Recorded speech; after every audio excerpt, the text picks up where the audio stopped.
we will introduce from three aspects. The first, I will introduce SuperMap products, and then we will going to learn how to use iDesktop to process 2D data, and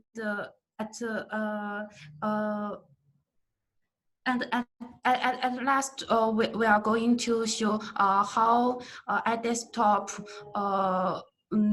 process 3D data. So now let's begin the first one, SuperMap products introduction.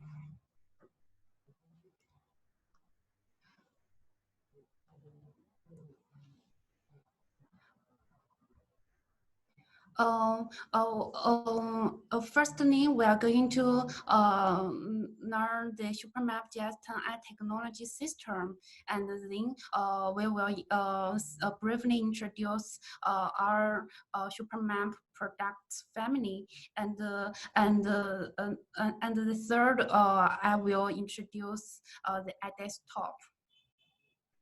So all the products of SuperMap are built based on the these 5 core technology. We call it BITCC, which including Big Data GIS, AI GIS, new 3D GIS, and the Cloud Native GIS, cross-platform GIS. So based on these 5 core technology, here are all the products of SuperMap. This morning, our map colleague Jason has already introduced the Cloud GIS server, iServer, and iPortal.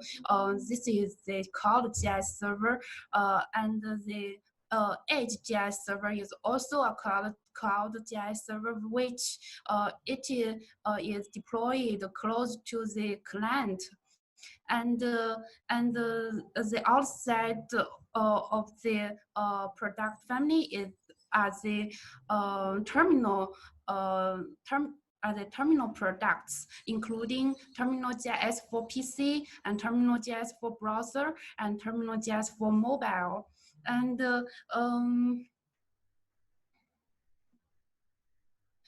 And iDesktop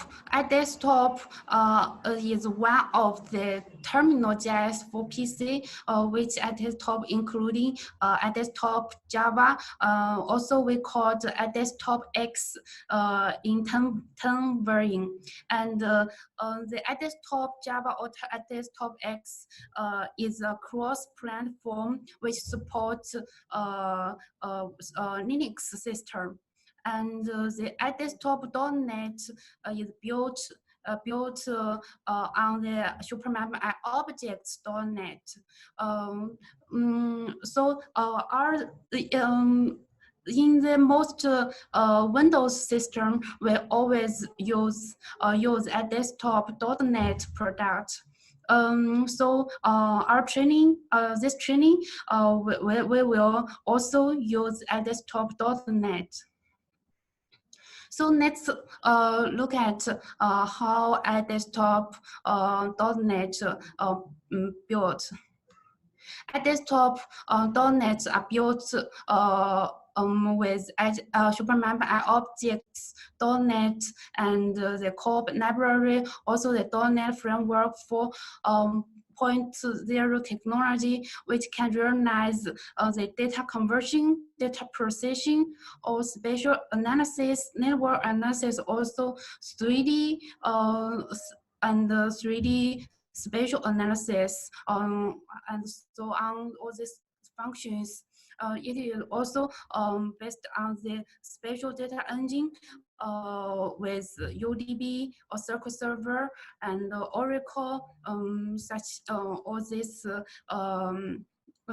file database, or the open source database, or the commercial database. So you may wonder what can the iDesktop do? Here I list 4 main aspects. The first, iDesktop can be a spatial data production tool, and it also can be a data mining platform.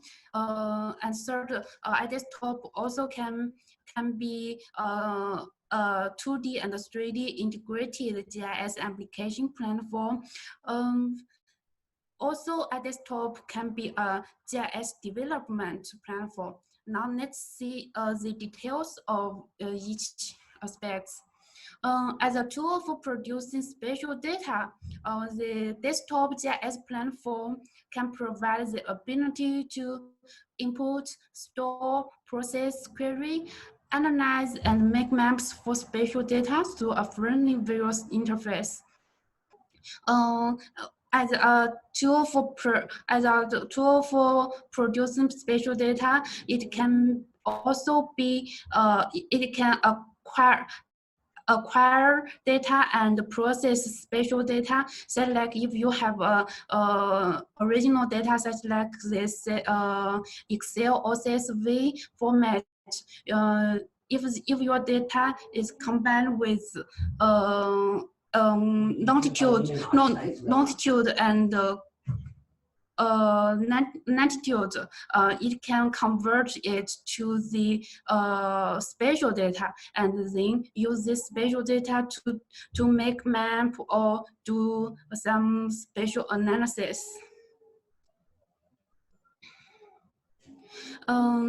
The second one, SuperMap iDesktop also can manage spatial data. Here is SuperMap formats, including the UDB and UDD. Also, this UDD are the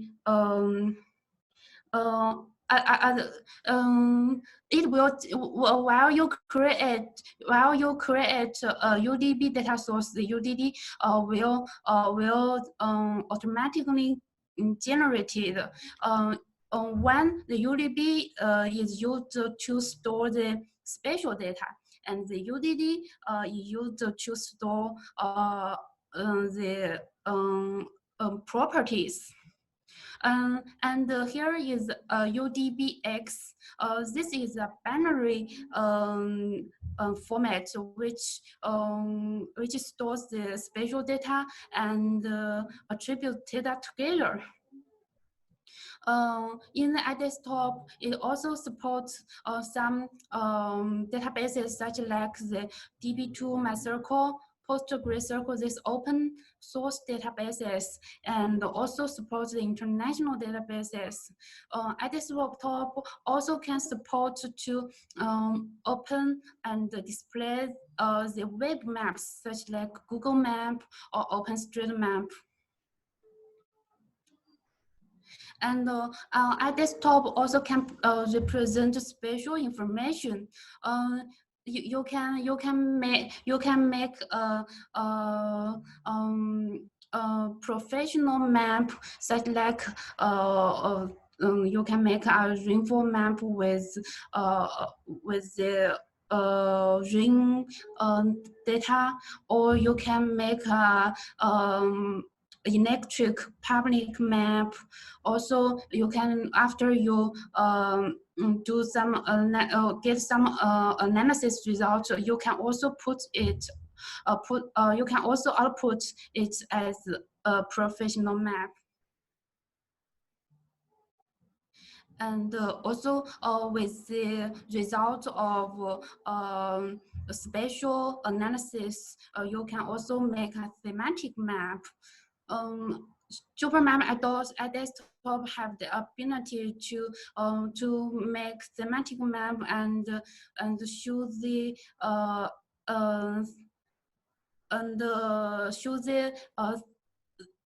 result of thematic show the result of the analysis. as a semantic map. Just like this, the first one is an isotherm map generated with discrete points about interpolation. And the second example is a result map for location and location analysis.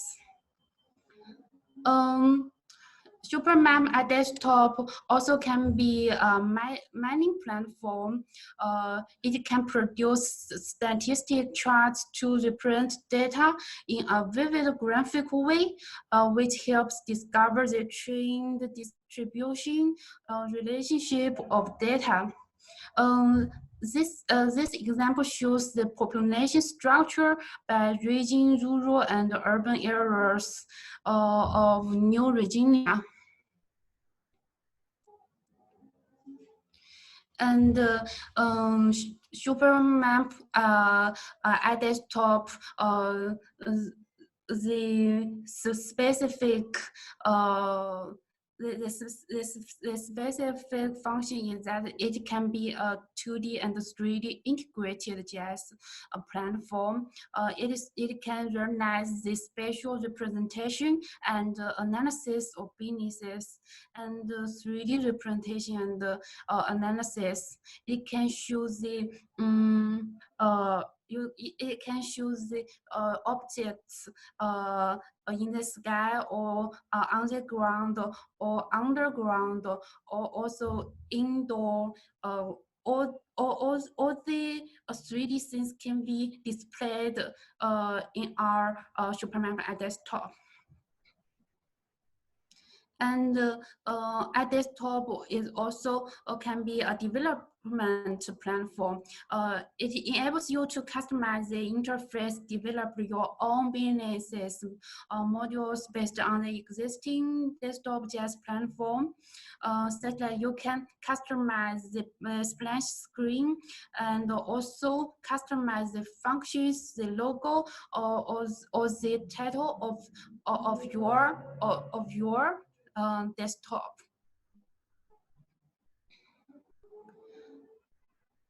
So this is about the products of SuperMap and the details introduction of iDesktop. Here on the next.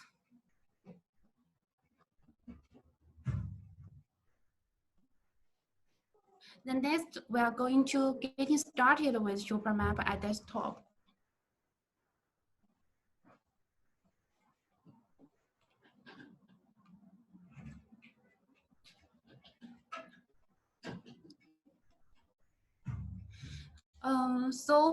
We already know how iDesktop generated and what can iDesktop do. So here we are going to learn how to use our iDesktop. The first about how to get iDesktop products. You can download our products via our official website. Here are two products. One is full package and one is green package. So I realized that this morning, if you download this document before, you will download the green package, which it is not needed to be installed. Just unzip it and you can use it.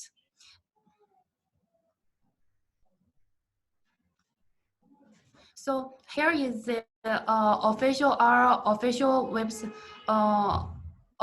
website, and you can download our products to find our support menu and download online help.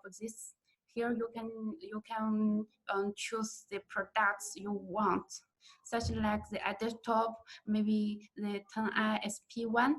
Here the first three, the iDesktop X and the last four is iDesktop X, which this first two is for Windows 32, and the last two is for Windows 64, and the Windows 64, this one is a full package which you need to install before you using it.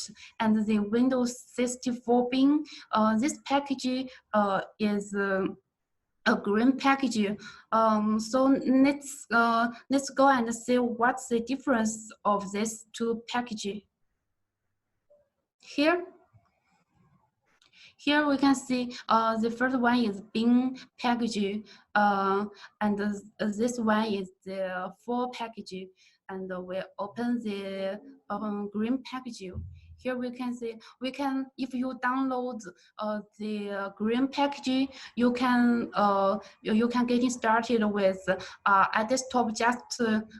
Just double click here. And if you are the first time to use iDesktop, you need to first find the tools, and then here is a SuperMap license center. To run the SuperMap license center to get a free trial license to use our iDesktop. So this is about the green package. I forgot one. Let's see the install the full package. The full package, you need to double click here, set up to install it, and after you install the desktop, the full package, and you will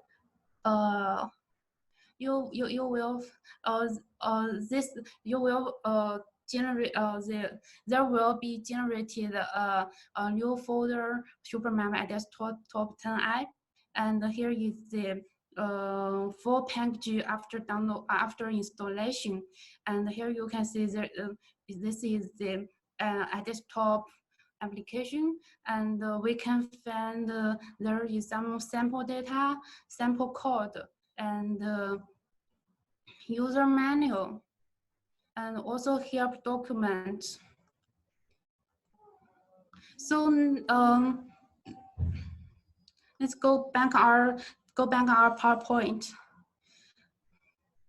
So so here we can know the difference of the green package and the full package. Is the green package need to run this license center to get this 3 months trial license. But if you install the full package, the trial license will be got automatically activated. And also, if you use the full package, you can get some sample data, sample code, and help document, and iDesktop user manual. These documents are all helpful to learn about our iDesktop. But the green package is without this. So here we also we already mentioned about this 3 months trial license and how to get the 3 months trial license. Here is the SuperMap license center. If you open it, you can get the license information. Just like here, it shows that you have 1 trial license, and the remaining time. If your trial license is expired, you also can send the report file to our technical support center to get a new trial license. And then after you installed the iDesktop or just you use the green package, you can now open our iDesktop. This is the interface of our iDesktop. You can see at the top of the iDesktop is quick access bar, which here contains many generally using functions such like the zoom in or zoom out, and under the quick access bar is the function ribbon, which manage all the functions, including 2D, including data processing and 2D analysis, 3D analysis. All these functions are included in the ribbon. And the middle of the interface is the map window. Also, if you open a scene, it is a scene window. If you open a layout, it is a layout window.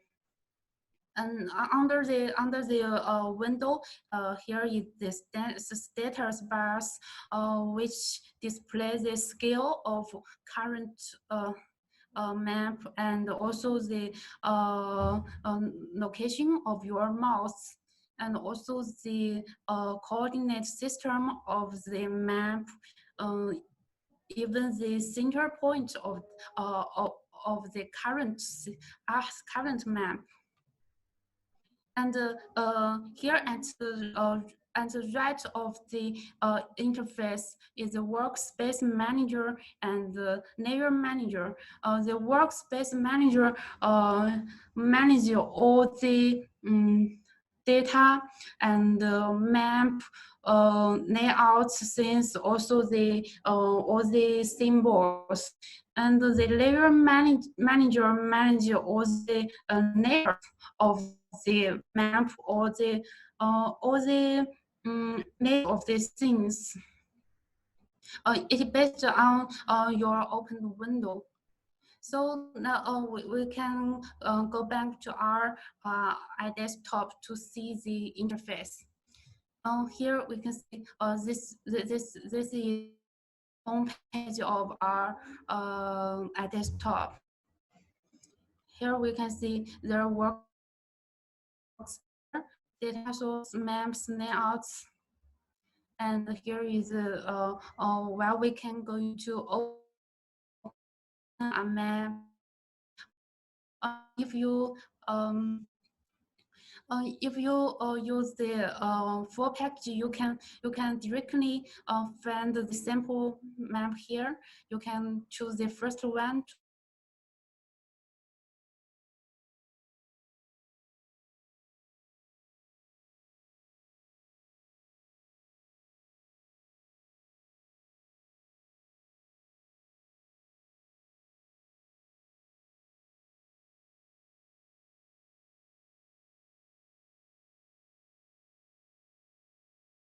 Double click it to open it. While we change the map or the layer manager, or the will be changed too. So you can see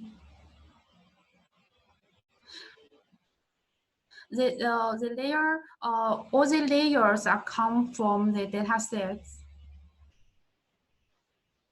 So the then next we're going to see what is how the this data organized in our iDesktop.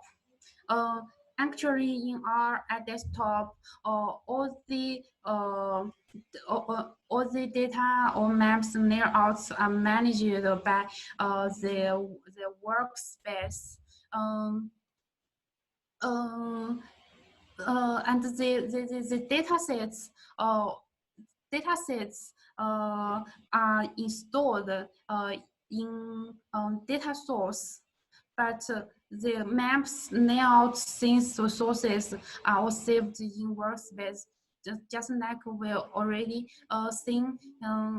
The word is a workspace manager, all the data sources and the maps, scenes, layouts, and the ocean, the lakes, these are data sets which managed by a data source. So you may wonder what is workspace. Actually, the workspace you use to save the work environment, including the open data sources and maps layouts, as I mentioned. And there are two types to storage our workspace. The first, it can be stored as a file with SXW format or SMW format. Also, workspace can be stored in a database.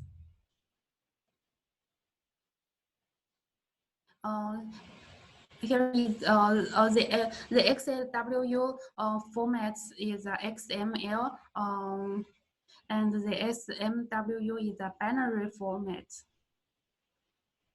Then the next is about data source.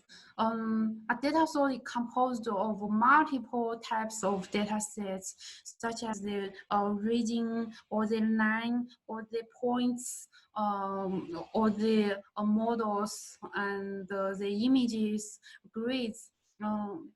All these types are composed data source. And the data source is a physical storage for the spatial data. It also can be stored as two types. The first is the file type. Just I also mentioned it can be stored as UDB and UDD. One is store the spatial data, and another one is store the attributes data. And you can also just store to the UDBX, which is binary formats composed the spatial data and the attributes data. You can also store the data source into database. And the data sets. Actually, the basic data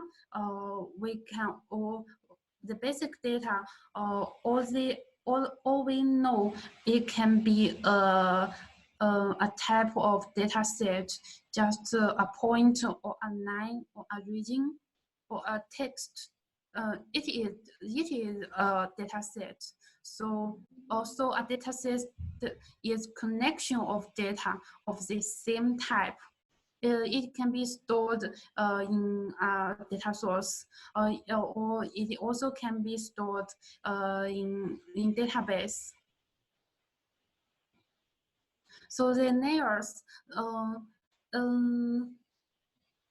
you can understand as a transparent mask in the map window.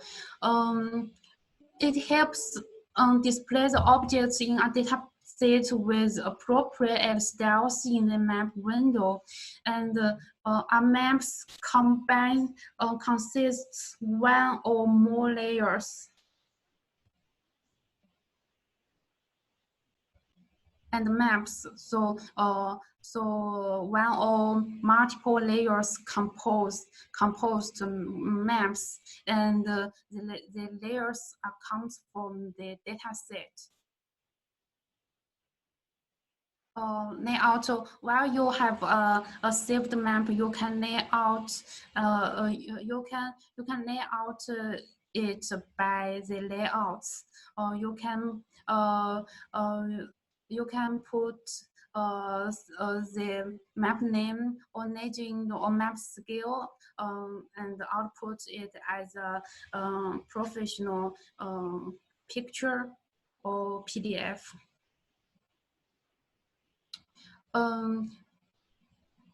Also, workspace manages all the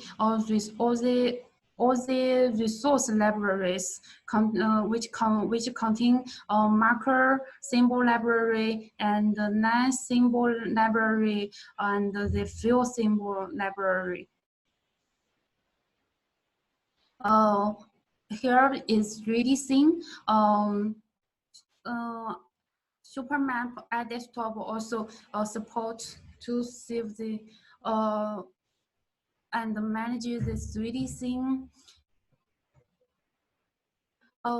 which as a 3D scene enables loading of 2D and 3D points or the model or the terrain.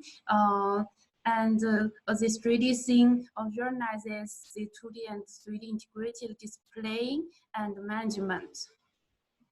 So here we can go back to our desktop. Here we also show the 2D map, and here we can see the data sets. This one is data source. The channel is a data source which composed with multiple data sets. Here, this is region, line, and point, and text. And the maps manage all these saved map. If there is any one of the layout or things it saved, it is managed by layouts or things. And the resources marker symbol library here manage all the symbols.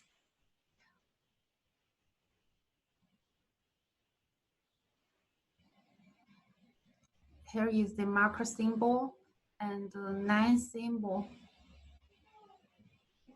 And here we can find the road just like this. And here we also can open a 3D scene. Here we can close the workspace with right click and channel and close workspace. So don't save it. Here we can also open the sample data, this sample scene city model.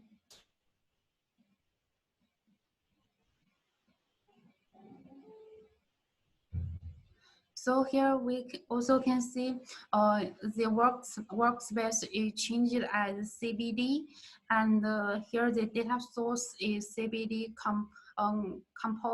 composed with this model data sets and this 3D region 3D point. And here there is low map saved, and here but here some scenes saved here. Under the scenes menu, here we can see this is the scene layer manager. All the layers managed by the general layer. And if you have the terrain data, it will be shown under the terrain layers. And here we can view this scene.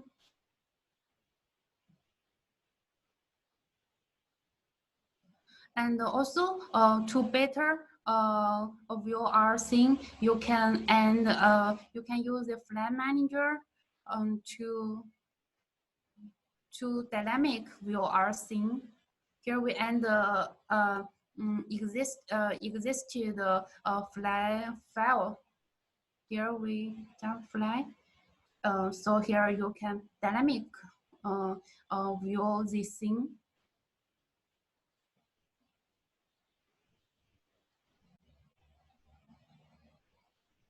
So this is about the data management, data organization in our desktop, scene map or any layouts. Here we close it first.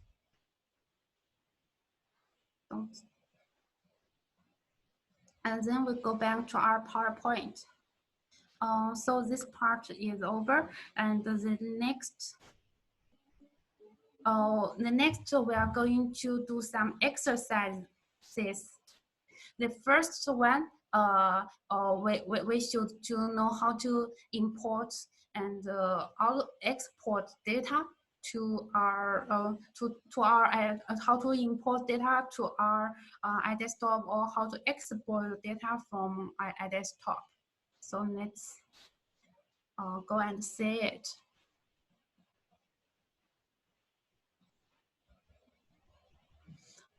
This part we are divided into three aspects. Firstly, we briefly learn about how to get the GIS data source, and then we are going to exercise how to import data of other formats, and then we will learn how to export SuperMap data to other formats. First, let's know about the GIS data. We all know that the data is the lifeblood of GIS, and the acquisition of GIS data is a primary task for the construction of a GIS system. You can do nothing without data. So how can we get the data? You can get the data from the paper map or electric map, or you can get data from the remote sensing, or you can get from the field surveying, or the digital data, or the data text reports. And you can also download the data from the internet, or purchase the data from data vendors, or from the government departments, or the field surveying. Or also you can get the data via processing, like you can scan or and vectorize the data from a paper map, or process and extract the data from an electric map. Then let's how to import the data. In our iDesktop supports many types of data, such as CAD data, the GIS general format, shape data MIF, or the tabular data CSV or Excel. It also supports the raster data.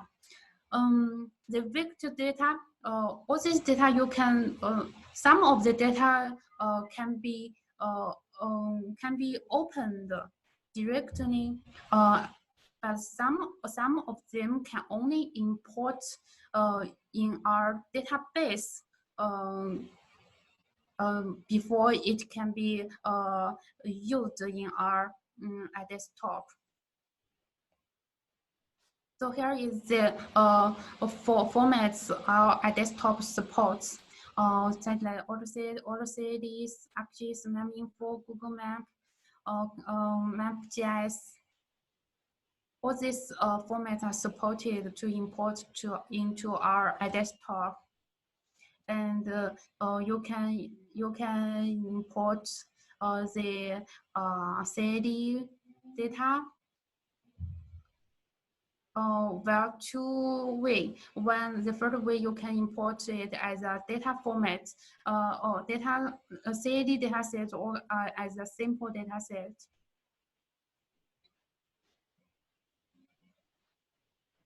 Here we can I can demonstrate you what the differences between these two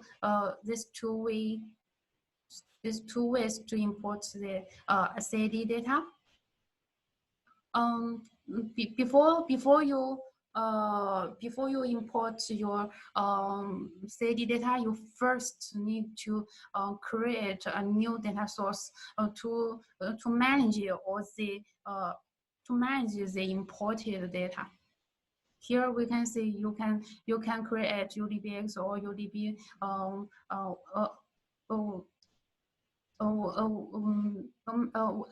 both are okay. Both are supported. You can choose anyone. Here we store it.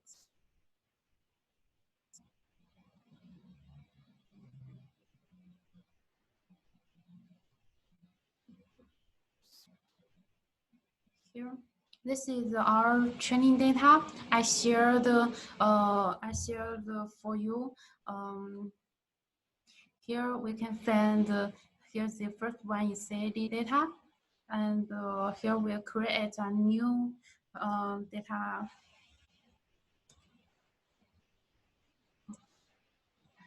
New data source as UDB.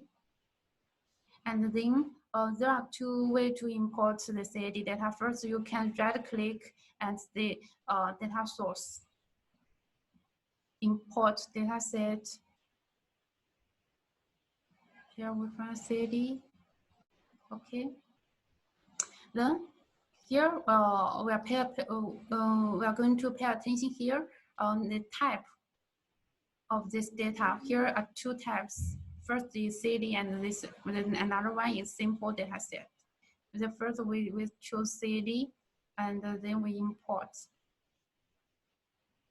Here we can see it is a CAD data set. We can double click to open it. It would be like this. And the next we are going to import it as another format. Here we are going to use another way. Here we find the start menu, and under the start menu here is the import data. Here we can see all these types, all these formats data are supported to import it. We can also find the auto CAD and find this. Okay, it is the same interface, and then we change the type to simple data set, and then we import it. Here we can see it generates 4 data sets, point, 9, region, and test. Then we add to a new map. So here we also consider 4 layers.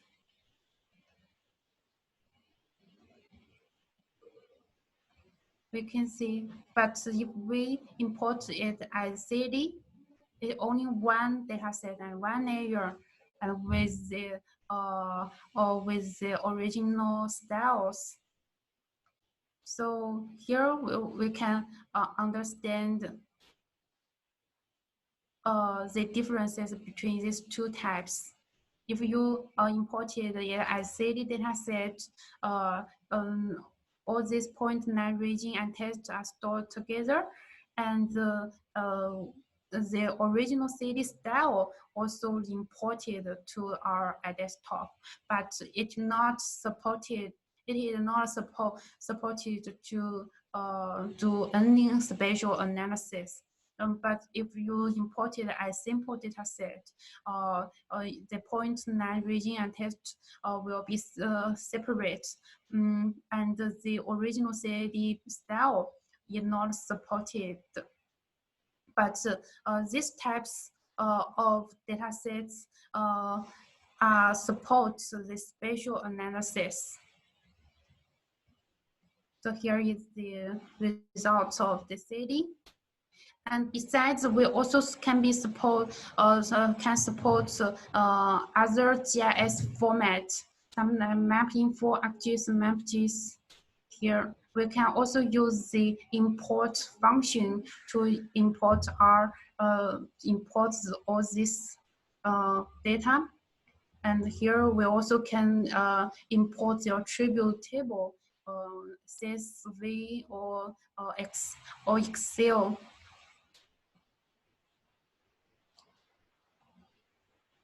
And also some supports the raster data with JPG, TIFF, or image.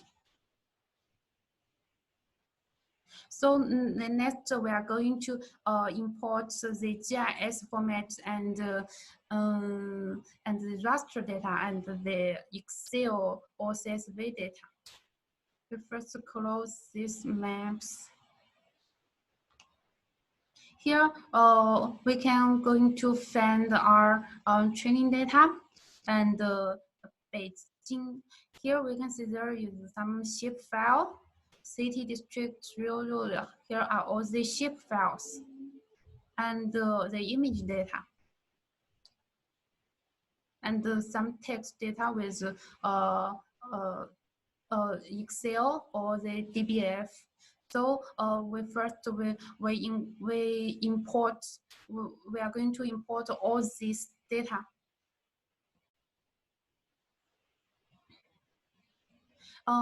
Actually, the ship data can be directly opened in our iDesktop.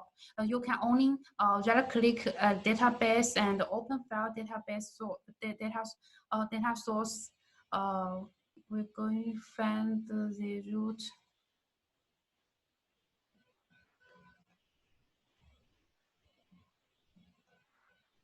Training data. Here we just open one file, one shape. Here we can see the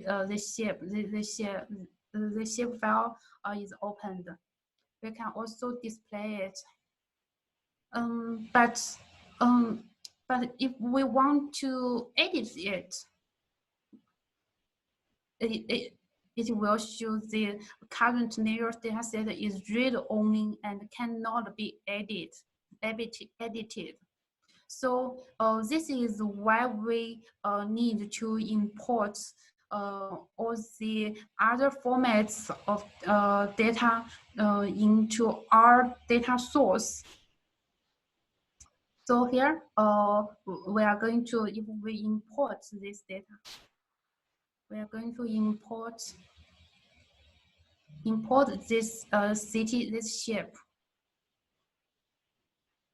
Just to import it. Here we can also open it.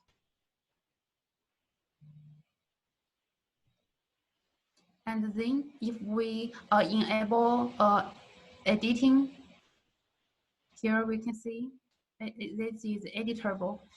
Then you can edit it. So this is the differences with the import or not importing data. So so let's go to import. Here we can remove this zip file, close it. So let's go to import all this data set. Here we districts, rails, roads, water. We just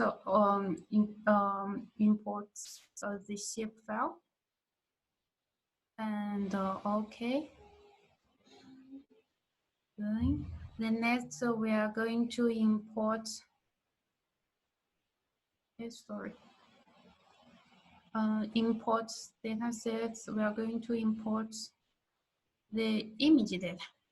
Here is 2 image data. We open it. This image data is the terrain data. So here the type, we need to change image to raster. And if you want to change the encode type, you can also change the encode type to DCT or LZW. Or and the next we import this image together. Here we also change it to raster and import it.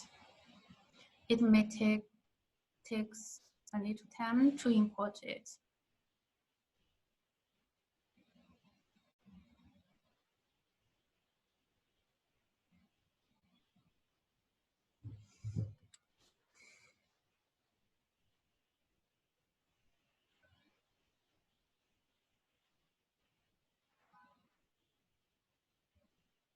So it has done. We can open it and to new map.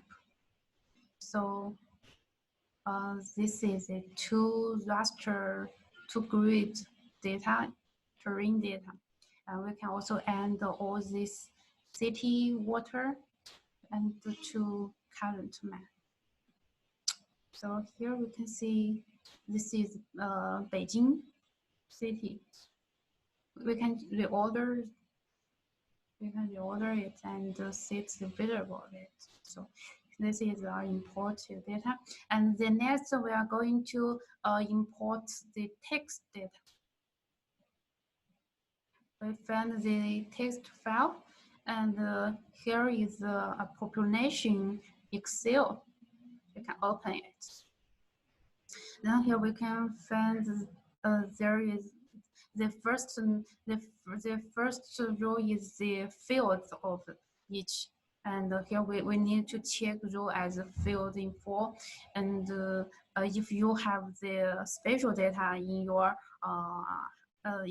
text data in your Excel, you also can check it.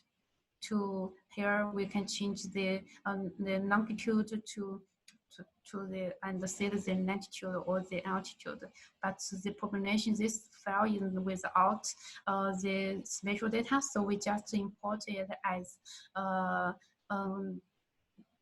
database. So we import it. So here is the result of population. We can browse it. Here we can see this Beijing, and this is the population of 2017. And the next we are going to import village data. So here we can tell you if the DBF it is support the ArcGIS DBF. We can just import it. It also adds a table. Here is the village data set. But if we here we find that there is latitude and the longitude, the spatial information in this in this Excel. Here we can try to import the village the Excel data. Then we can check import spatial data. The longitude we set as longitude, and the latitude set as latitude, and there is no altitude. So here we cannot set it and import. We can import it.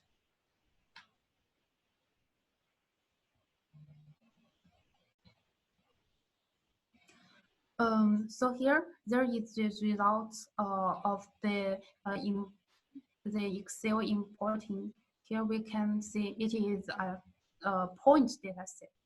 We can add two map, and it would be like this. And here we can also browse its attribute table. It is same with the, this attribute table. So here is the differences. Check spatial information or uncheck spatial information. Then let's go back to our PowerPoint. Here, all this data, this shape data and the raster data and the text data, all this data are downloaded from the internet. So this is a public data. The next, we are going to see how to export data and how to process this data. Here, we just try to, if we want to export our data set, we just like here, this one, just like the city. Here we just select one data set and right-click it and export data set. Then here we can see the export type. You can export it as GeoJSON or ArcGIS or Google CAML, ArcInfo, MapInfo. All these formats are supported to export to. So here we are not going to export it. So this is I forgot something. Here we already import population data, but if we want to, but this is only a table. How if we want to show the data on the map? So what should we do? The next next part, we are going to making a professional map with this data. We are going to make a population distribution map like this.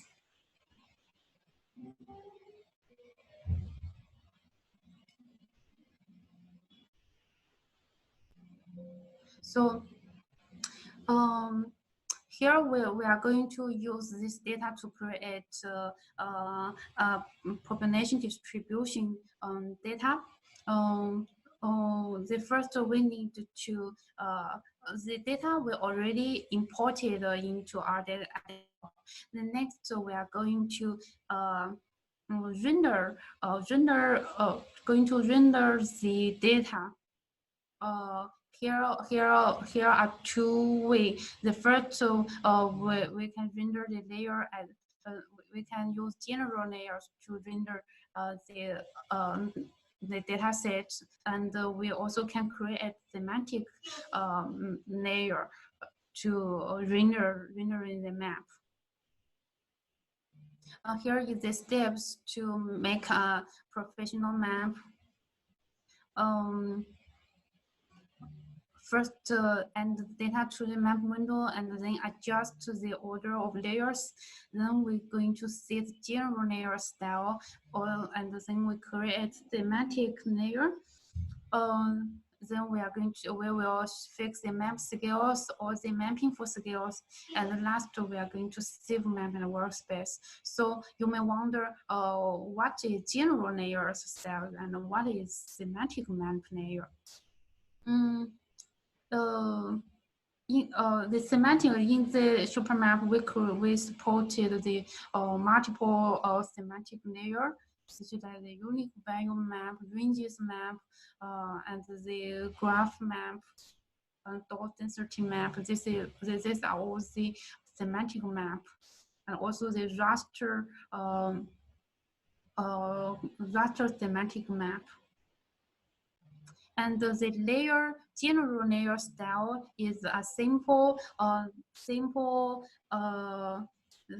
way to render the layer. You just use the symbol, the marker symbol library, and use this symbol in the nine symbol library. Also the symbol or the field symbol in the field similar. Also, you can create your own symbol. First, use the point symbol, and this is the two ways to create semantic map layer. The first is under the menu, the ribbon menu, and the next is right click and the layer to choose the create semantic map, and then render the and put the expression of to rendering the semantic map. and you also can change the ranges. After you set the styles of each layer, you need to also fix the map scales. You can customize your own customize the scales, or just use the system suggestion scales. Also, you can set the scales to each layer to control which layer can be visible in a scale, or which layers cannot be visible in some scale. The next is SuperMap and workspace. So let's go back to our iDesktop, and I will show you how to use this data to create a professional map. The first we need to process this data, because here we can see the population data is only a database. We want to connect it with the districts. Here we can.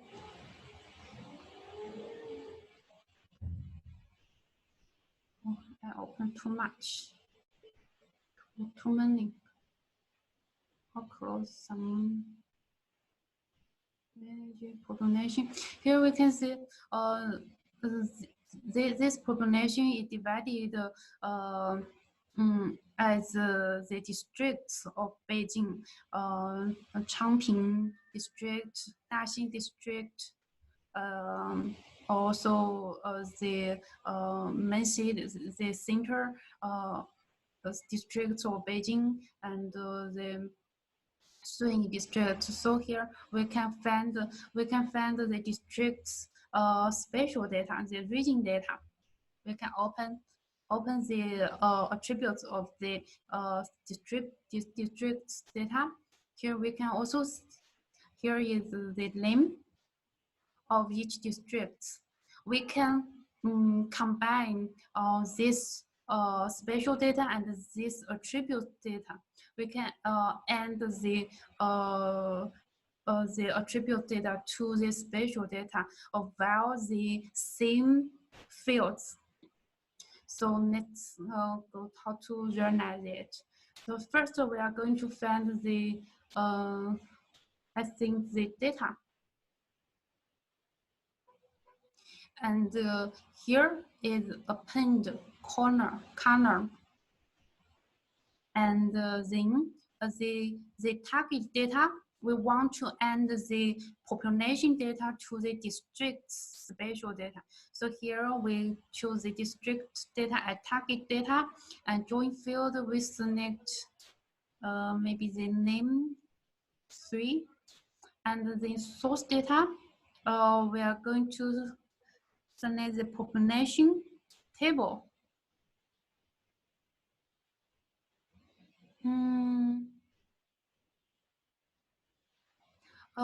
Here you can see we can't choose any fields here. We just cancel it, and let's check the formats of each one.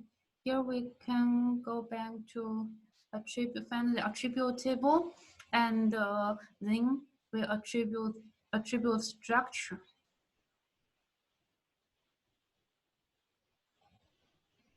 Here we can attribute table. We can find the fields, the name. We can find the name in the districts. Here is the white character, and we find the population. We can also see this. We can find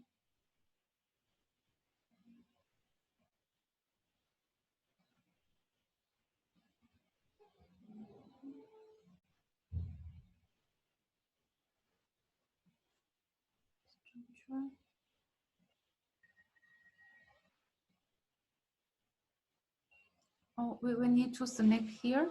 Here we can find the name 3 is text. So the type of these two, even though the fields are the same, but the type is not same. So we need to change one. We need to you can change the text to the white character, or you change the character to the text. Here we are going to change the. How about we change this one? We change the text to wild character. Here we we can click here. Here we can choose it to wild character, and then apply it. Here you are operating on is still open. You must close it first. Here we select yes, and then we open we open it again. Here we can say it generates a new data set and back up the old one. Here we can see the this one is already white character. The next we are going to find the append column, and here we find the target data as set the target data as districts, and here we set name 3, and here we set the source data as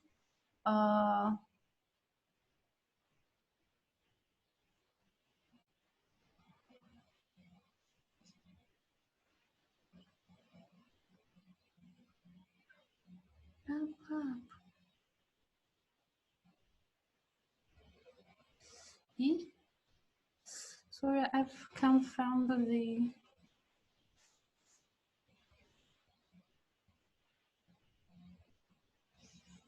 population. It already exists.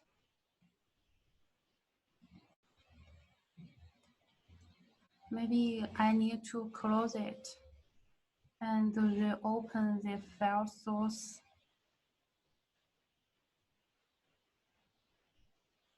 And then going to find the append, set as districts name 3. And here we can see the new population data sets and name 3. Here we only the append field, we only want to append the population data to the district. So here we just check the population data. Okay. Here is the here we can see if you finish it, and then we're going to open the districts attribute table. And here we can see the population is already appended to the district data. And the next, so we are going to add all this data to a new map. And then we reorder it. The city may under the districts, the water may be up to the district. So it's like this. And then we are going to render this map. First, we are going to set the general map, general layer map. So just like the roads, we can right click here, select the layer style. And here we can find the line, this road is 9, so here is 9 style. So we can select one road. Here is also the road symbol, just like this, and the rails, the same, we select a railway, it would be like this. And then the water. The water is a region data set. So here the style is region.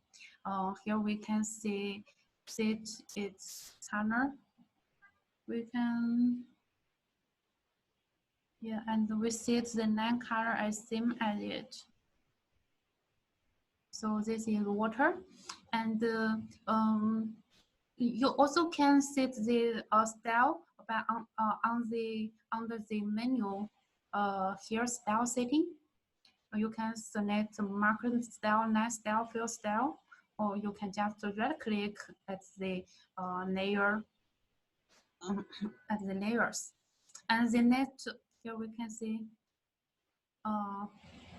this is the general layer style, and the next is about we are going to create a semantic map of population. Here we first, there are also two ways. The first way is right click on the layer and create semantic map. Here we can select unique biomap or ranges map. Here we are going to render a population. So here we just select region map. Okay. And it will automatically generate a new layer. And here it is the parameter setting interface. Here we can input the expression you want to set. Just like this is this is divided by the area of each districts, and we are going to we can also add expression. Here we are going to there is no population. So let's go check.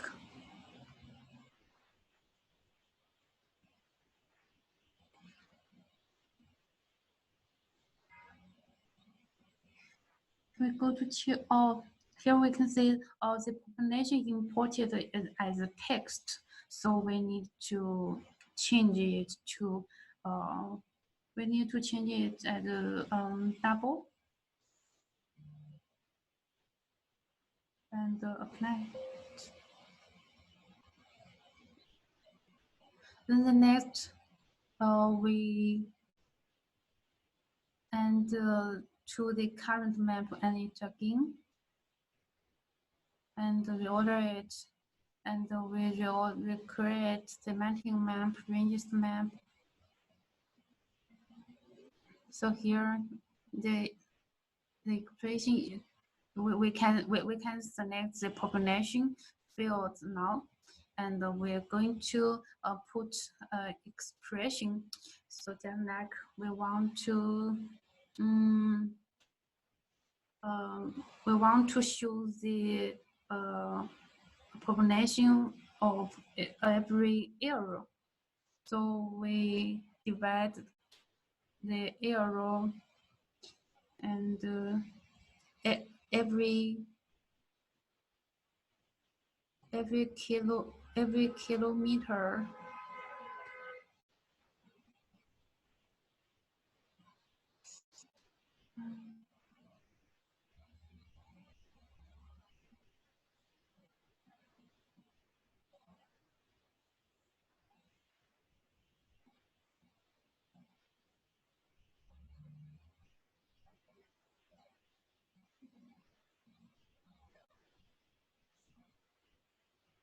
Okay.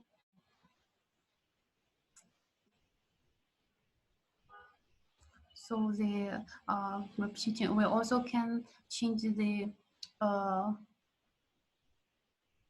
divide method. We can set manual, and here we can also we can change the range. Just like here we set.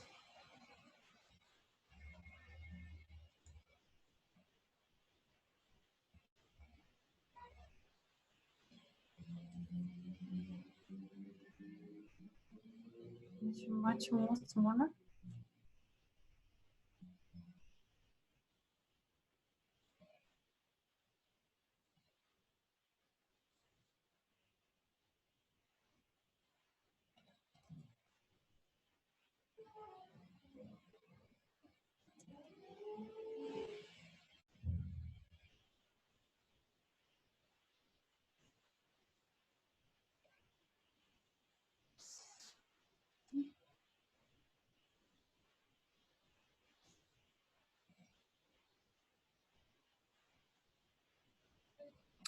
So we just set it like this, and here we can see the semantic map already showed. We showed the population of the each distriction and with every kilometers.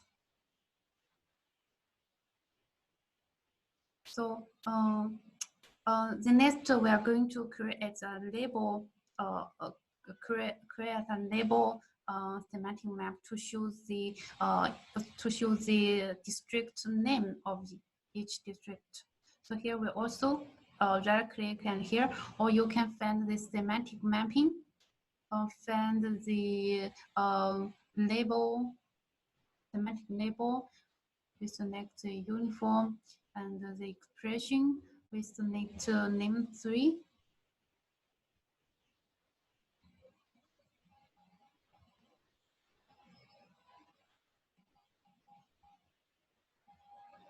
Oh, sorry. I create 2. I delete 1. This one. Here we select. Here we can see the name changes to the each district's name.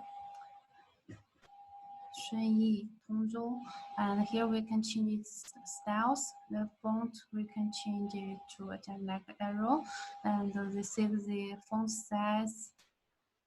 We can select. You can choose it from our attribute fields, or we can just put.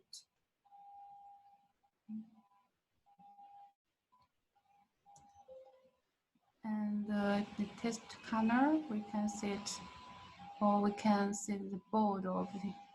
So here is the map, and here we can see the name are overlaid by the road. So here we need to reorder the name at the top of the layer match. It will be like this. And the next we are going to fix the skills. So here there is automatically some skills generated. We can zoom in or zoom out, and we also can customize our. Here we right click at the window and the properties, and here we find the fonts and the set scale. Here we can add the scale, and also we can change it.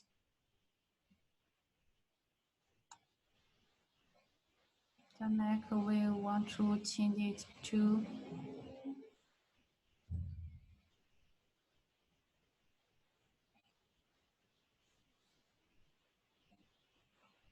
100,000, and here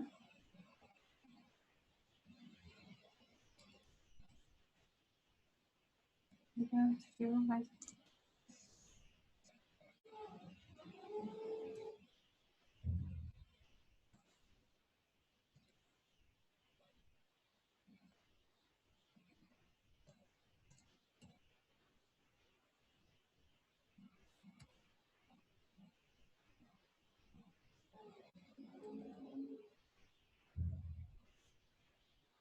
something like this.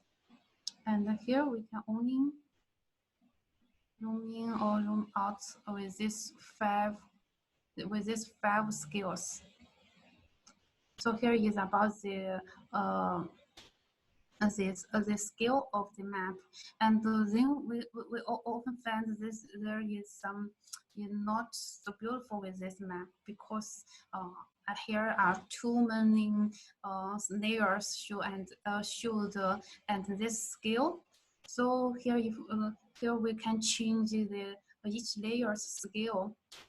Just like we don't want to show the road or the railways and this scale, we just only want to show at this scale. Here we can right click at the layer and set visible scale. We set the scale as the I think as the mean scale. So let's zoom to see what will happen. So here we can see if the scale are smaller than this scale, the road will be not displayed like this. But if we zoom in, it can be shown. And here we can also see the railways. See the visible scale, see this as the mean scale. So here we can see. Then the next we add the village to the map. So here is the point. Here we are going to set the style of the first. We can set this layer style of the point. We can select the province or city, or anyone, or the town, village. We select this one.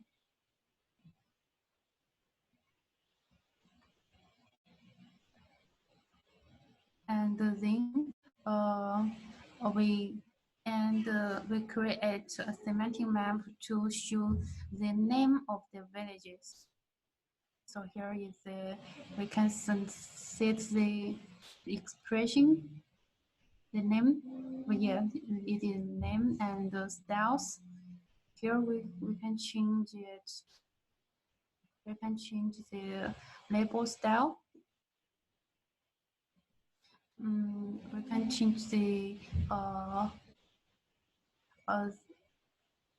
position or center left or bottom left, or we can change it, but it is also not beautiful if at this scale.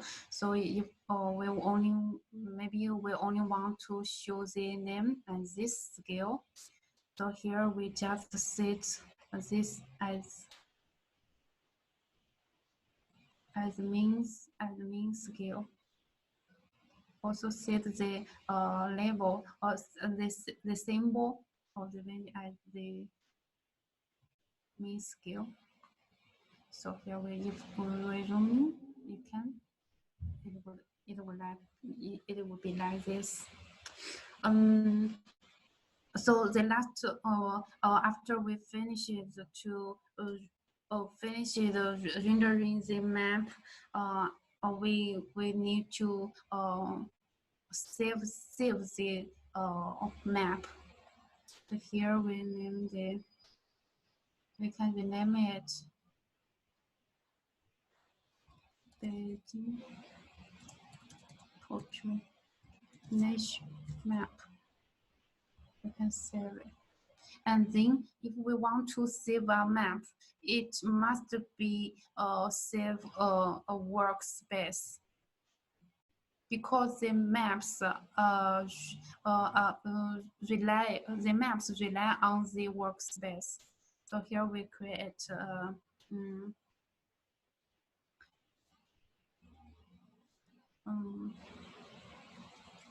test map. Here we can select SMW or XWU. So here we can see the workspace name is already changed as the test map. So if we close the map, and the maps is already we already saved under the maps. So we can just double click to open it. So this is about how to make a professional semantic map.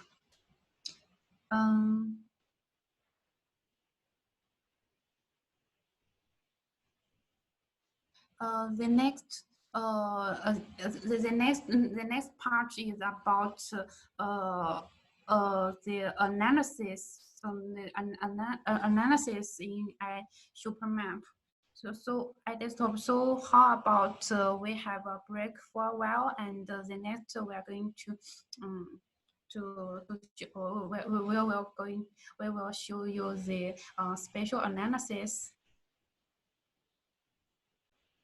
Hello, welcome back. So now let's continue.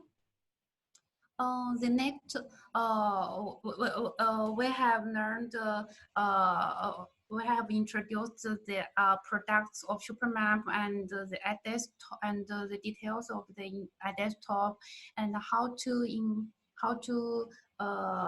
import the data or export data, also how to process data via iDesktop and how to make population semantic map with using iDesktop. So the next, we are going to learn the spatial analysis using iDesktop. The first, we are going to learn the queries in SuperMap.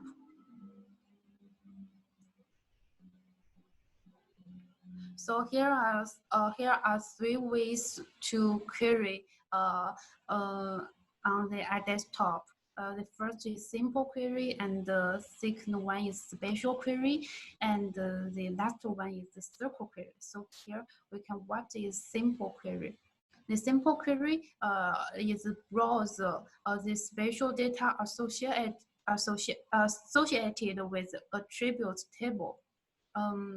It will build a linkage between the spatial data and attribute data. This is about the simple query. And while the simple query, you can check the properties of each spatial of each feature. You can check of properties or spatial information and the nodes information. Here is the nodes information of this feature. And the spatial query is used to compose filter expression according to the spatial relationship among the geometric objects and get objects satisfying the filter condition from the existing data. Here we include the cross, contain, within, overlap, disjoint, touch, all these conditions. And also we can query on point, region, line. All the objects are supported. So here is the spatial query. Here the example is used to find the world countries located on the equator. First, we select the equator, and then we use spatial query to check which countries intersect with the or cross in that region. And also we can use the query to find which rivers are in the regions.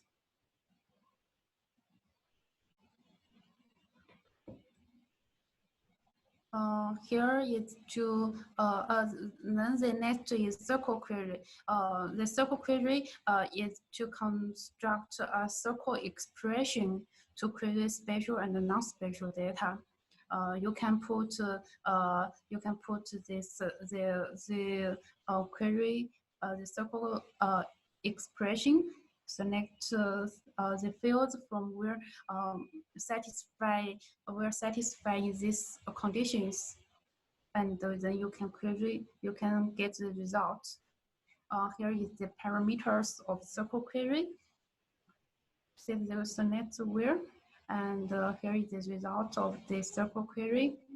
You can also query related you associated field to link existing table and output. If you use the related query, the result will combine the two data sets attributes. And also you can output the query results. So let's go back to our iDesktop. I will demonstrate you how query works.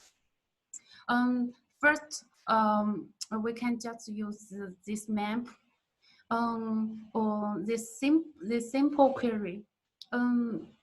Just like this, if we want to, here is the district, we can right click at the district layer and browse associated table. Then here we can see this just the simple query. We can query by select the attribute table, and the related spatial data will be highlighted and located in the map. We also can select the feature on the map, and the attribute table will also show the attributes of this feature. After you select this, you can also right click it and see the properties of this feature. You can see this is the Miyun district, and here is the spatial information and the nodes. So this is about the simple query. And then the next is spatial query. Here we are going to have we can going to have an exam or demonstrate. Here we are going to record this one, and we only select the village and the district. Where is this? We open this these two file or these two data sets and to new map. So here, just like we are going to we want to if we want to select which villages are in the center of Beijing, here we can use this spatial query. Just like this, we can select a region, and then we'll go to find the analysis and the spatial query. Here the next is circle queries. First, we are going to use the spatial query, and then here we can see the searching layer is the district layer, and we are going to find the village which contained by the region. Here is the description of this operator, and then here we also can save as a new result, or we can just show the results as in a attribute table or highlight in map. So here we just, if we want to just show the results, we can just here query. Then the next, all the here we are going to set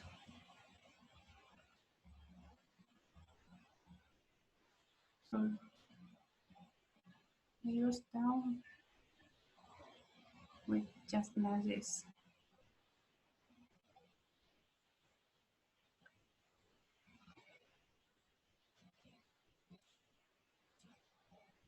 Here we can see the result of the spatial query, and here is the new. This is the result of the spatial query. And here we also can save as data set or save as Excel.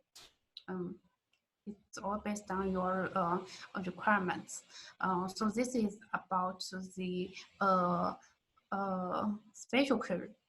Also, it also supports the 9, just like if we want to add the roads to the current map.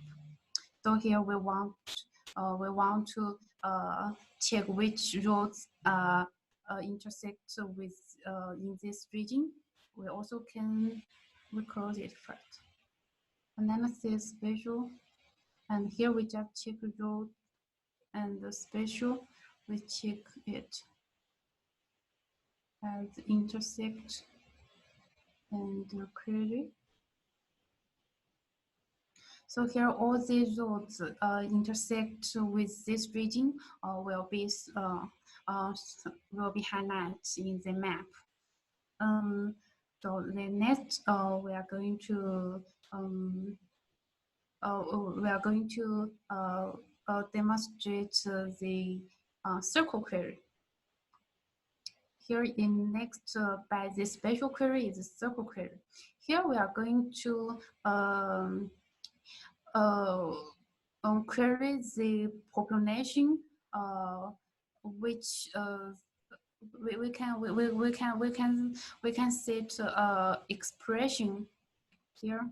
We select all the fields, or we just select the name or the population, where the population we can get the Unicode value. We can get here just like street. We choose another one. We can choose the greater than 100, maybe 1 million. Yeah, we can set the population where the population greater than 1 million. And also here we can highlight in map, or we can also save results. You can also group by or sort by some fields. And this save, if you have other associated field, you can end here to set the related data sets to do the related query. And here we can see, here we can save our results here, and here we just query.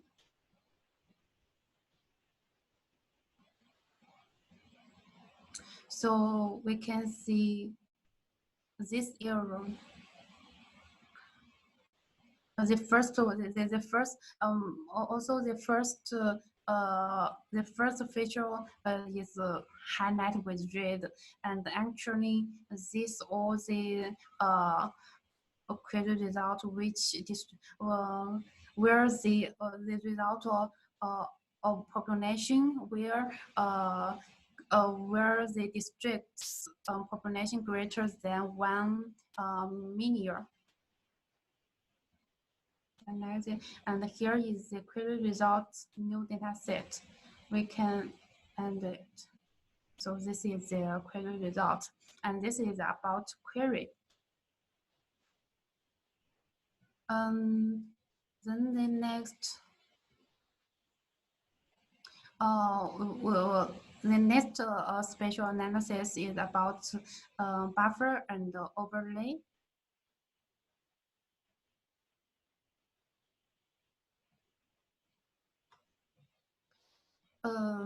Here, our course overview can be see from here. We will simply introduce the buffer analysis and overlay analysis, and then I will demonstrate you how to use these two spatial analysis. So we all know that the buffer is an extension space created around a given object. It can be a point or a line or a polygon. And you can create a buffer with one select feature, or you can also create you can also create one buffer.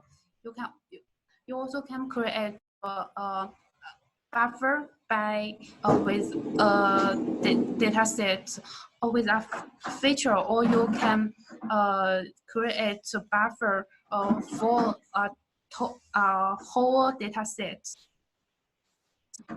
Here is the result of the whole data set. And iDesktop also support to create multi-buffer zone, just like it can help you to analyze the different levels of railway noise affection to the residential areas nearby. About the overlay analysis is an operation of comparing variables between two data sets. And you can use the overlay analysis to find out the lag distribution of a certain province, or you can get the land use change errors in 2 years data set. Also, you can get new land use data after recovering using the update if the land use data and recovery data both distribution data. Here we provide 7 operators of overlay, clip, erase, intersect, union, identity, XOR, and upset. We also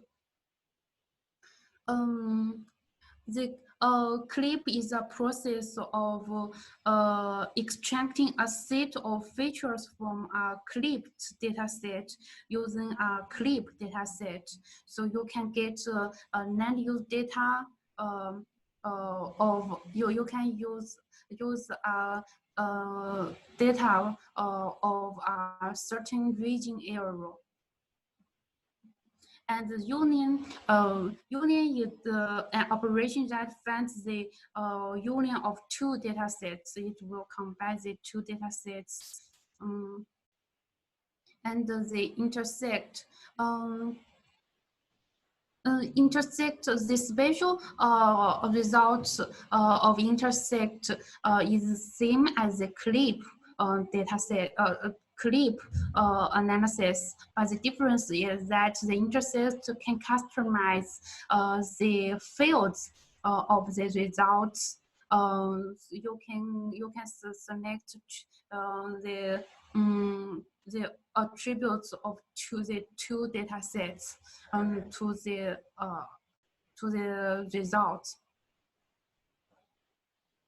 And the XOR also we call the symmetry difference analysis.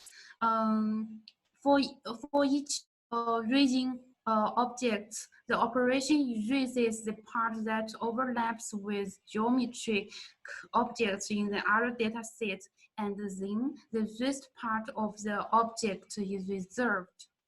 So you can use this operator to find the land use change from 2 years land use data.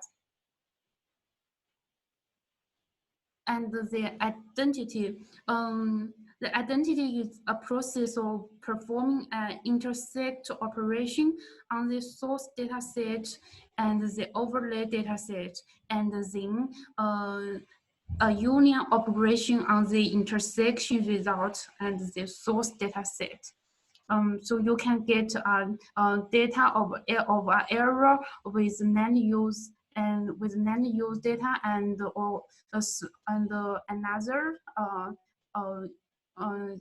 another data information. And the update, you can just understand if there is some land use update, you can use this update function to get the land use after conversion. So I will demonstrate some of these operators to show these functions. So we just close this.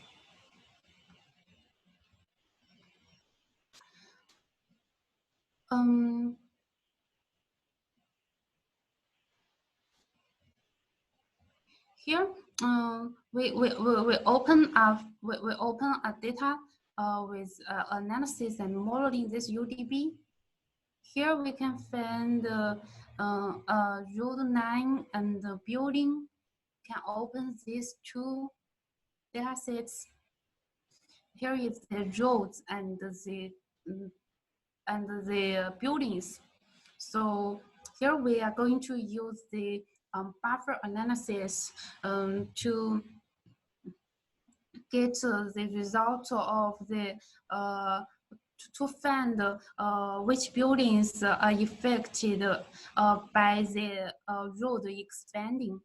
So if we are going to expanding this road, here we just select it, and we find the analysis and the buffer room. Here we can see this data type already checked 9, and here we're only analysis this feature, so selected objects only. And here we just leave it at default. And the buffer tab, we can see it flat, and we set the left radius. We also can see it.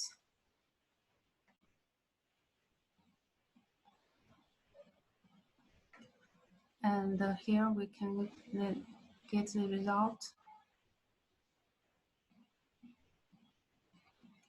Maybe the width I set too small, so I'm going to set. And here select going to the 12 and okay.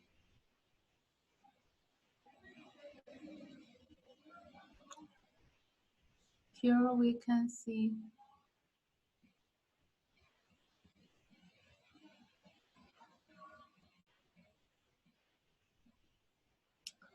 then if we want to find which buildings are affected by the road expanding, we can use we'll first to select the spatial analysis, and we to the building which intersect with this road, and here we can query. So here we can see these buildings are affected by the road expanding, and you can output this result.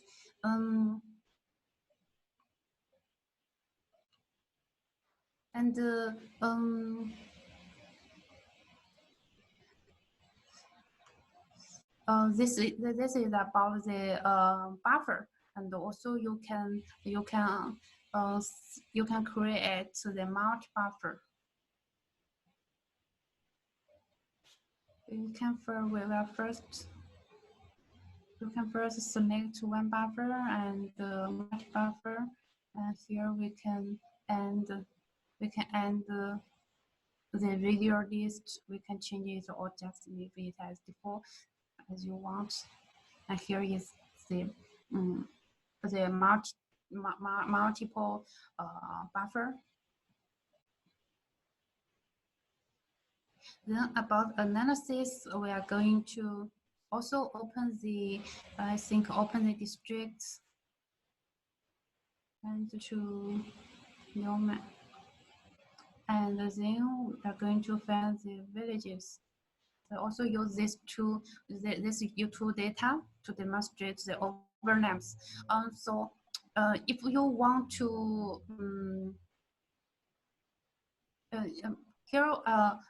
if you want to get the result of this region's village, we have showed you to query the villages in this region by spatial analysis. Here we can also use overlay analysis to get the result of the villages in this region. So here we can also find analysis. The next buffer row is overlay analysis. We can click it. So here, if we want a clip the source data, we want to clip the village data and overlay data sets. Here we can compare with the result.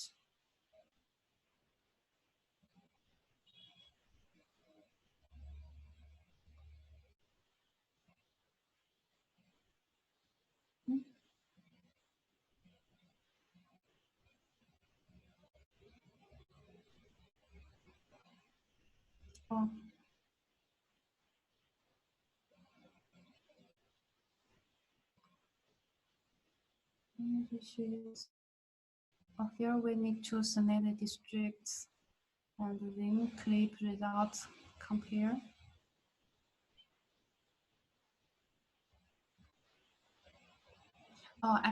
Here, this shows that we need to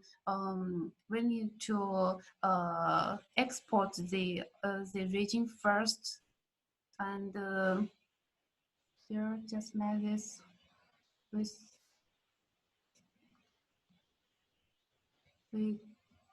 here we are going to browse this associated data, and we'll find this. This is Yanqing district. First, we will output. We find we can save this as data sets. Here we type we set region, and here we set Yanqing, and OK. The next we add the Yanqing to current map. There is the error, and then we are going to use this overlay analysis with the source data. We want to get the villages of Yanqing. So here we select Yanqing and compare results. Okay.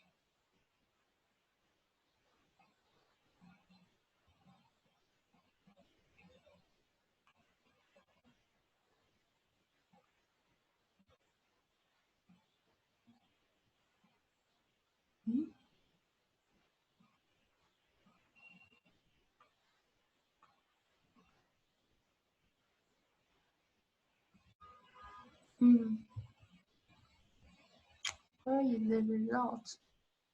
So we use another method.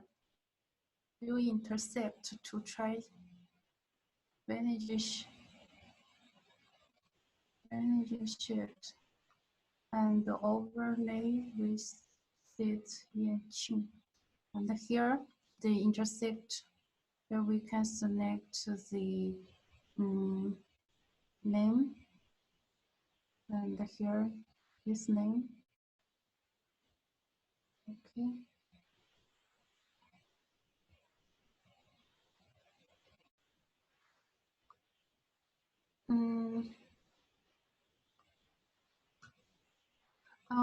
Maybe there is some wrong here. Actually, it will get a result of all these errors villages. So I think I will check it later and demonstrate you later. So now let's first continue to our course. And I think so. The next part is raster analysis. And about raster analysis, we'll briefly introduce the raster analysis. Here are some, we can do some process and analysis with raster data sets. Just like here, we first introduce the raster data set types, and on the iDesktop also supports the interpret to raster with IDW cranking or spline method, and also supports some surface analysis. So here we first see the raster data structure. In the real world, here just like if a tree point and the vector data, it will be shown like a point, and but in the raster data it is a pixel. So so this is the this is the difference from the real world to the vector data and to the raster data. And that data are composed by the amount of pixels. And there are three types of raster dataset in iDesktop.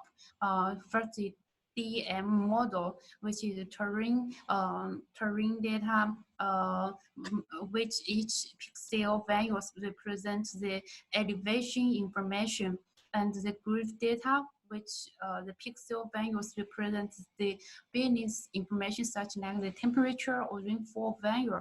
And the third one is the image data, which comes from the remote sensing image or satellite image or other photos. And the types, the data sets are displayed in the data source like this. Here, if it is grid data, it will be shown like this, and if it is an image data set, it will be shown like this. And here, SuperMap also supports the process raster data, just like Mosaic. You can combine two or more raster data sets into one data set. And also, SuperMap iDesktop support provide some special analysis of raster data, such like the slope analysis and a spec analysis to get the slope direction, and also get the author images, generate the author image, which it is the result will be like a 3D data. And also you can create the hill shield, or you can combine here is the author image and the hill shield. If you the author image is image which combined with the original raster map overlay on the hill shield map. So here we are going to demonstrate about the overlay. I think I will demonstrate it to you later. The first we're going to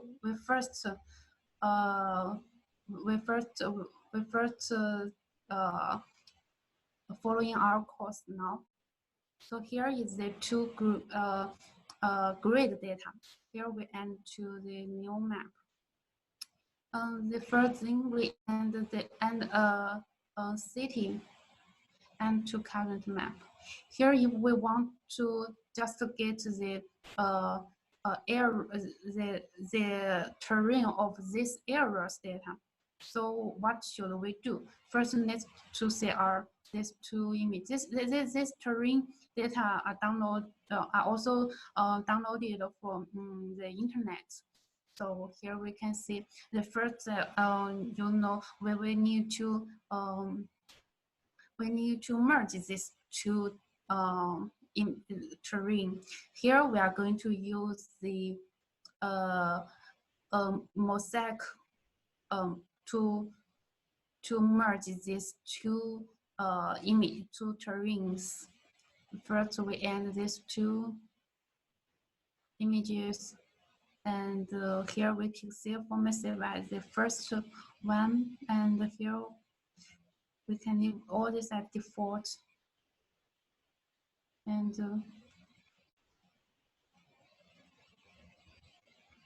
here it will take some time to generate to merge these two images.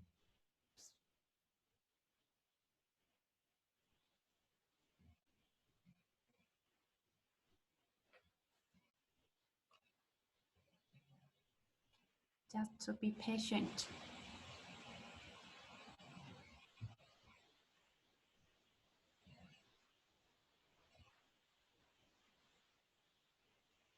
Okay, that's done. So here we can see a new grid data set is generated. So here we end to current map. The first, so we are going to create an image pyramid to improve the performance. Here we can see we set the two invisible. And here you can see the two images merged to one. So the next we are going to clip this data. This is more.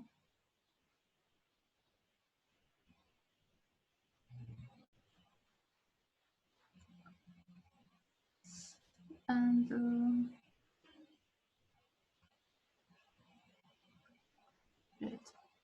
so here on the next we are going to clip this our raster data. Here we find maps, and then we map clip. Here we select object area clip. Here we select Beijing, this region data, and then right click. And here we only want to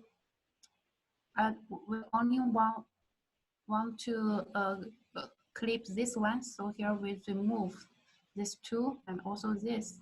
We also remove it, and here we'll distribute also as default. Okay. Now we will get a new data set.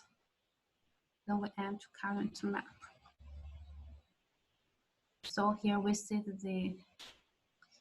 So here we will get terrain, a grid data of Beijing like this. With this data, we can do some raster analysis. We will find all the analysis here. There is these are all the vector analysis and raster analysis under here. There is service analysis and the vector converter. We can convert raster to vector or built-in, and also here is the surface analysis. We can extract isolates, or we can do some just like we can. We are going to create a hill sheet, for example. Data set with hill sheet. And we'll add to current map.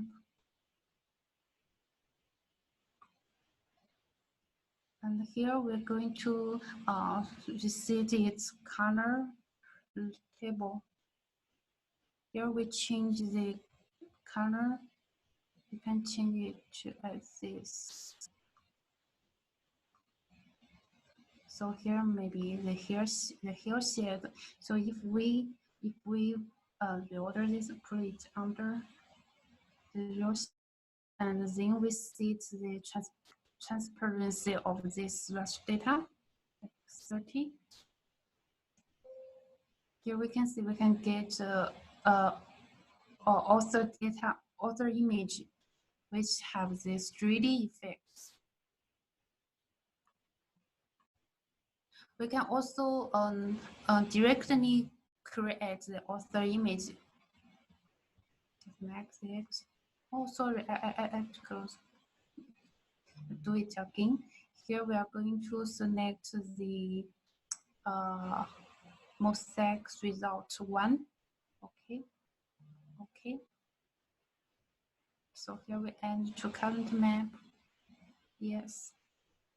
So this is the author image. And this is the raster data overlay with the hill sheet. They both have the effect of 3D. You all can try all these functions. For the time limit, we are go on to our rest courses. So here we already show the 2D spatial analysis and 2D processing. So the next, we are going to learn some simple 3D thing. The first, we are going to learn how to which models can be showed in our 3D scene, and how to we will I will demonstrate you how to create 3D scene from 2D data. The first, let's look at the models in 3D scene. SuperMap supports the 3D with many formats, such like the main 3ds Max model and oblique photographic model, and beam by Revit tools or some other tools. And the next 3 parts are about how to modeling in iDesktop. The first, about the 3ds Max model, the first we need to make models in 3ds Max, and then use the SuperMap 3D plugin in to export the 3D model from the 3ds Max, and then it will be the result will be a model data set, and then you can import the model data set to our iDesktop. And SuperMap also supports the oblique photogrammetry model. Here shows how to show the oblique photogrammetry model with just like the OSGB. We will first generate config file, and then we import the config file to this 3D scene to show the oblique photogrammetry model. Our iDesktop also supports the beam model, which you can use this specific plugin to export the beam model into a file data source. Then you can open the model data set to in the iDesktop. Also, you can optimize the model beam model in iDesktop, such like here. I think. In the 10 version, our SuperMap already supported to import beam model directly without plugging in. And the next, we are going to show how to modeling in our iDesktop if you only have 2D data. Here is the processing. The first, we import the 2D data to the scene, and then we are going to stretch this 2D data, and then we set texture to the stretching results. This is about how to convert 2D data from 3D model. And here is the steps to get the. We also see here is the result of the stretching. You can use it to enlarge or something non-important error. But you just like somebody asked about the shortcoming of our 3D processing. Our iDesktop is a professional GIS platform we can good support to show multiple 3D models, and we also can optimize these 3D models. Here we also can modeling 3D models in iDesktop. But if you want fan models, you better create the models with using much more professional tools such as 3D Max or Revit. And after you import the 2D data, we can going to set this 3D sample to synchronize this 2D data. Also, we also support the animation model. Then let's go back to our iDesktop to I will demonstrate to you how to stretch 2D data to 3D model. I'll close this. Here we only and we find this analysis and modeling data. Here we are going to there is 09 building and board. We and this 6 data sets to new spheric scene, not new map, it's new spheric scene.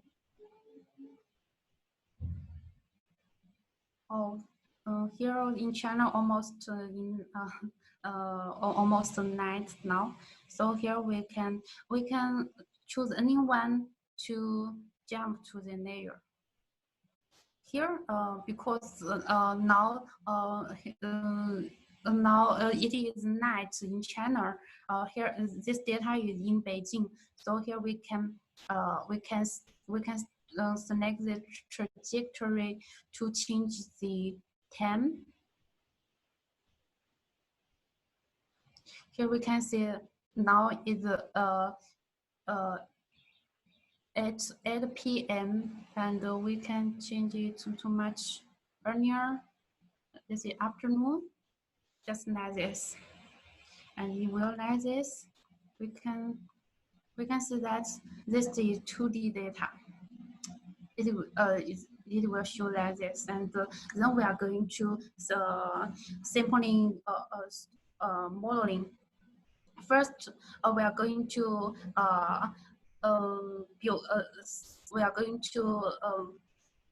stretch the building data. First, we select the building layer.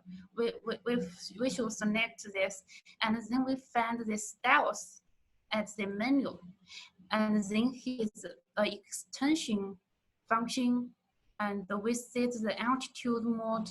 We can do absolute or relative, and then we can see the bottom right or the extension altitude. We extend the altitude. We can see the if your here is extend the altitude fields in the attribute table. Here we can select it, and it will be like this.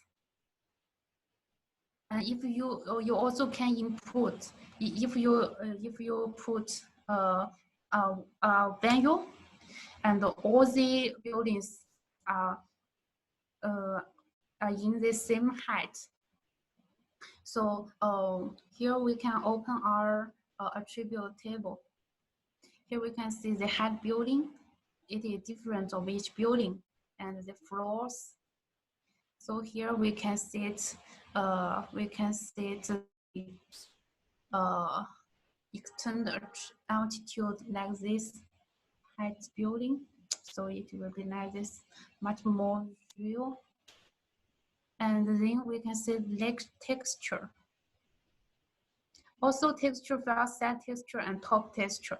The texture file, if you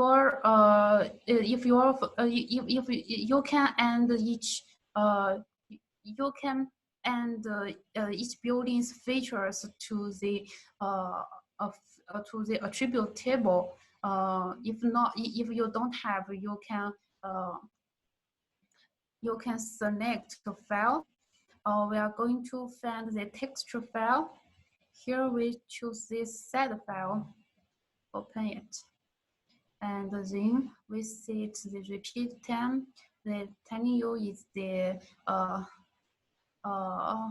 here we set, we can set 10.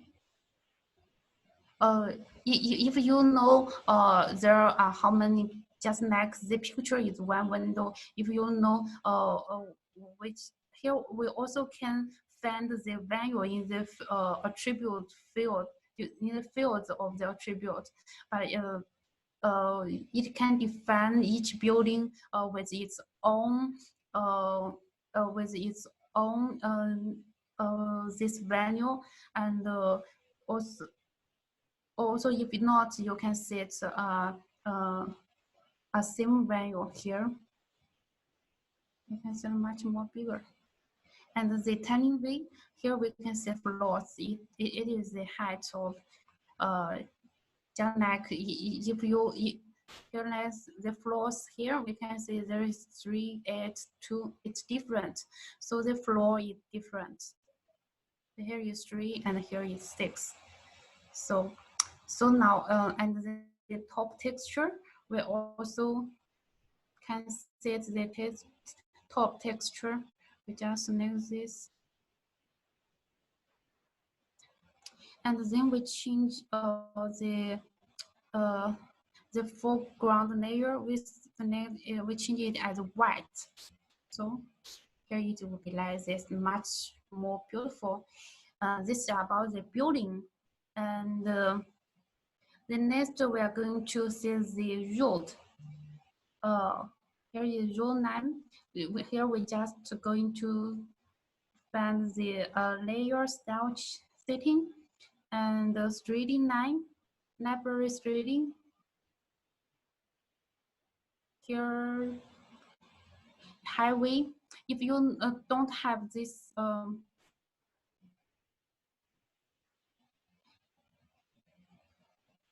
if you don't have the can't find highway, you can file and import 9 symbol number. You can find under the page, under the training data. Here is a symbol resources. You can find the library, 9 library street, or we can import it. Because I also import it, so I just I select OK.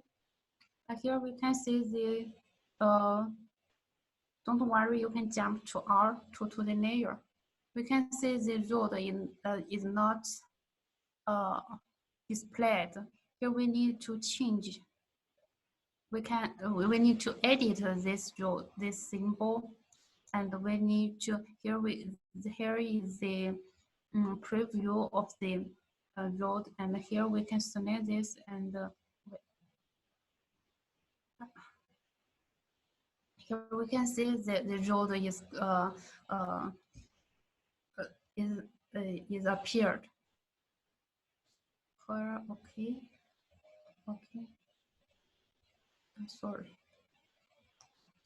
From here. So here we need to change another parameter. Here the 1 meter is too narrow, so here we change it to 6. Apply. Okay. So here we can see this symbol, the road, and then the next we are going to set the water. Also, we will select the water layer and styles. Here we need to set absolute, and then we are going to set the layer style setting and find this 3D field. Here is some examples: still water, rush water, calm water, calm lake. Here we can select steam water. Okay, it will be like this. And here we can see this is the water effect. It will be like this. And the next, we are going to symbolize the tree. Here we also layer style setting and the 3D symbol. Here we are going to find a tree. Here we can find this, and here we can see the 2 times, and then okay. Here we can see the tree. This is the tree. And the lamp the same way, layer style and the 3D symbol, marker sim level 3D. We find the street light here, and okay. Here we can see the street light will be like this. So here is we already created some trees, street lights, building, and here is a simple 3D thing. And also we can and animator. Here is the advertise board. Here we just select it, and also we make styles absolute. And here with the bottom we see 20. The extension altitude we also say 20, and here we can see the advertise board is here. Or maybe the extension too much. 15.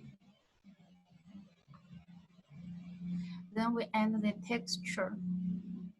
With select the texture, we're going to find the texture file, and here is the GIF.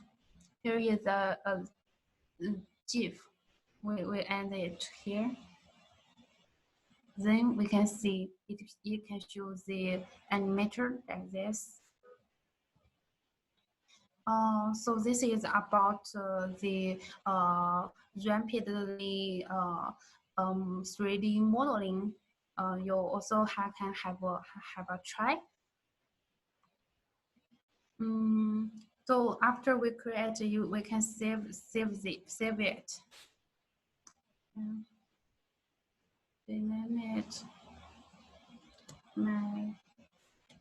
Let's see. So here we already save a thing, and we can close. Don't need to close it. So this is about the models in 3D thing. So and the last one, we are going to do some 3D analysis. I introduce some SuperMap 3D analysis. Here in iDesktop, we provide such spatial 3D spatial analysis. We also can try just like the ISO9, slope and aspect, flood, visibility, skyline, sunlight, profile, view share. We are going to demonstrate some of this spatial analysis. So here, we also can we also can add the terrain. Just like this one, which one? This one. The terrain, we add the terrain to current scene, and here we add as image. Okay. Then we can right click here and jump to layer. So here we can see this. Here we can see the 3D effect of the terrain, and with the terrain, we can do some space 3D analysis, then like the slope and aspect. We can draw error. So here we can see the result of slope and aspect, and we can also flooding analysis. We first we end an error.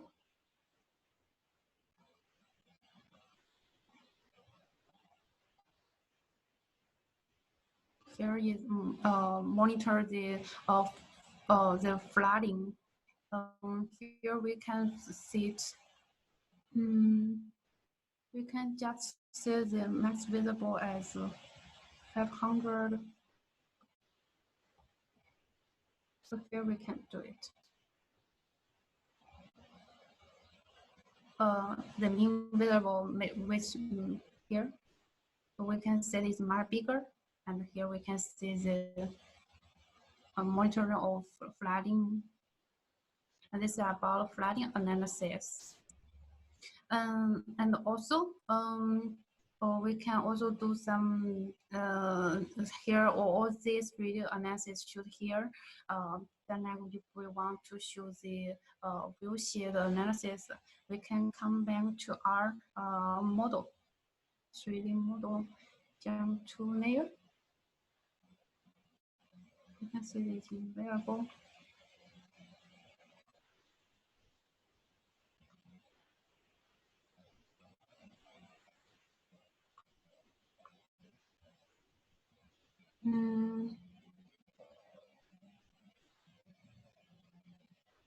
Here.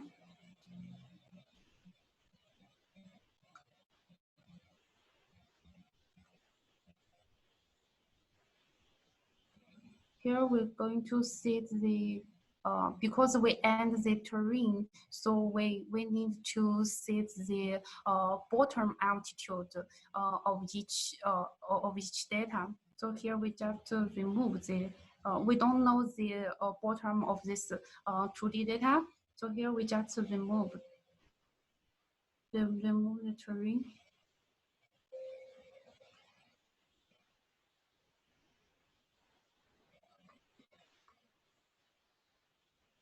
Okay.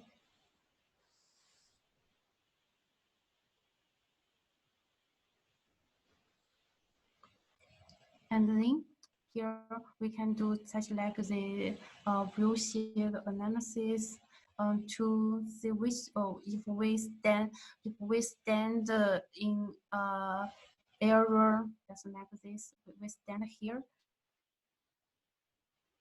We stand here, and here we want to see which error is visible and which error is invisible. The red error is invisible and the green error is visible. This is about the view shed analysis. And also you can do the dynamic view shed. Here, if we want to dynamic view shed, you can and first you need to end the point. Here and here, and here, and here, and here, and close. Then we can set the row. We can set it as car, and we can set play with scene or first person play. We can run it. This is the first person play, just like you are a driver. So you can only see the green area because you are a driver. So you can't see the red area. And if you just play with this thing, just like here we can see the red area is invisible and the green areas are visible. Here we can see play with thing. Okay. It will be like this. This is about the dynamic view shed. And here are also many another 3D analysis. You can also try this. So this is about this video analysis. I think this is all about today's training. And for the time limits, some functions I haven't shown you. I hope you can have a try after our training, and we will see. We will upload all the references and the recording of this training to you. So I think I can. It may can also. I think it can also.